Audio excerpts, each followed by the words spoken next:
Queen Victoria, the woman who shaped an entire era. In the flow of human history, there are individuals who do not merely reign over a nation, but leave such a deep imprint that their very name becomes the name of an entire era. Queen Victoria of the United Kingdom was precisely such a figure. When mentioning Victoria, the familiar image that comes to many minds is that of a stern widow, clad in black for decades, with a cold face and sorrowful eyes, seemingly never smiling. Yet behind that austere appearance lay a life full of upheavals. A young girl who unexpectedly bore the fate of an entire empire on her shoulders, a wife who loved her husband deeply, a mother of 9 children, and a queen who witnessed Britain rise to the pinnacle of global power. Her reign lasted nearly 64 years, one of the longest reigns in European history. During that time, the world changed at a dizzying pace. The Industrial Revolution erupted, the British Empire expanded across continents, traditional society was torn apart and reshaped into the modern world. But who was the real Victoria? Was she merely a passive monarch dominated by the men around her, or was she an intelligent, resolute ruler, skillfully steering the throne through the turbulent waves of politics, war, and social transformation? To answer that question, let us turn back time to early 19th century Britain, where the extraordinary story of Queen Victoria began. Part 1. A child born from a succession crisis. On the morning of May 24, 1819, at Kensington Palace in London, a baby girl cried out as she entered the world. This was not merely a family event, but the result of a severe succession crisis looming over the British royal family. At that time, Britain was ruled by the House of Hanover, a dynasty of German origin that had ascended the throne in 1714.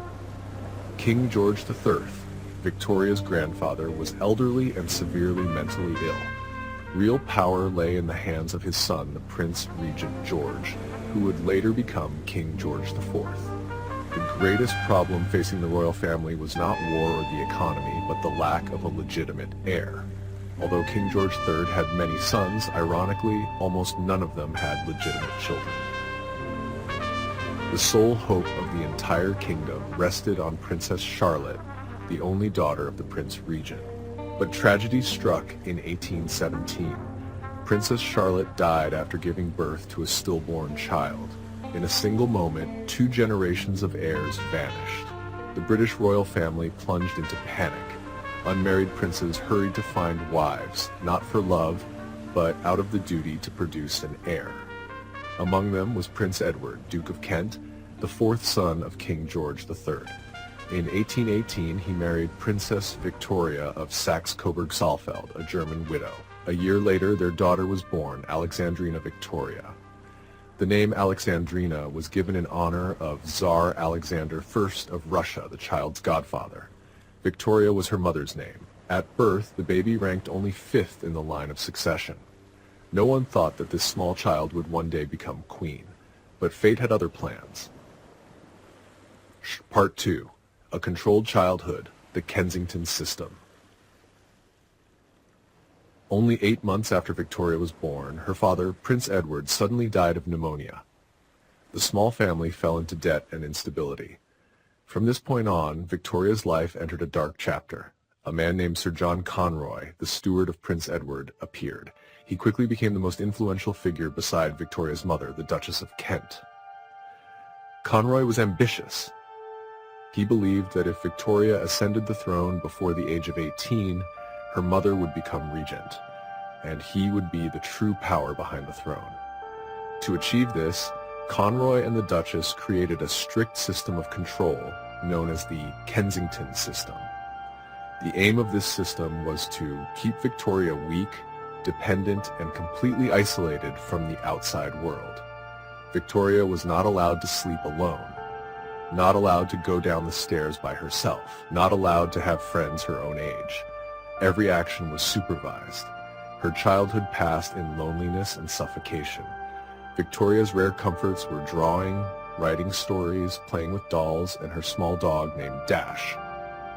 She began writing a diary at a very early age, a habit that lasted her entire life, leaving more than 60 million words for posterity. Despite being controlled, Victoria received a rigorous education. She studied foreign languages, music, and painting, and proved herself particularly intelligent and disciplined. More importantly, her distance from the scandal-ridden court of her uncles helped Victoria maintain a spotless image in the eyes of the public. The people began to see in the small princess a new hope for the monarchy. Part 3. Ascension to the Throne. A Declaration of Independence. In the early morning of June 20th, 1837, Victoria, then only 18 years old, was awakened by special visitors. King William IV, her uncle, had passed away. Victoria became Queen of the United Kingdom, and because she had reached adulthood, no regent was required. One of Victoria's first decisions was to move her bed out of her mother's bedroom. This was not merely a personal act, it was a declaration of independence. She quickly dismissed John Conroy, distanced herself from her mother, and asserted her authority. The coronation in 1838 was a splendid event. The people of London flooded the streets to welcome the young queen with hope and excitement. But the early years of her reign were far from easy. Victoria was young, inexperienced, and heavily reliant on Prime Minister Lord Melbourne. Their closeness sparked many rumors and scandals. Two events in 1839, the Flora Hastings affair and the bedchamber crisis, seriously undermined Victoria's reputation. She realized an important truth. To survive and mature on the throne, she needed a true companion. Part 4. Love. Prince Albert. That person was Prince Albert of Saxe-Coburg and Gotha, her cousin. Victoria herself proposed to Albert in 1839 because by protocol a queen could not be proposed to. Their marriage was not merely political, it was true love. Albert became a devoted husband, a soulmate, and Victoria's most important advisor. Together, they built the image of the ideal royal family, loving, close-knit, and modest.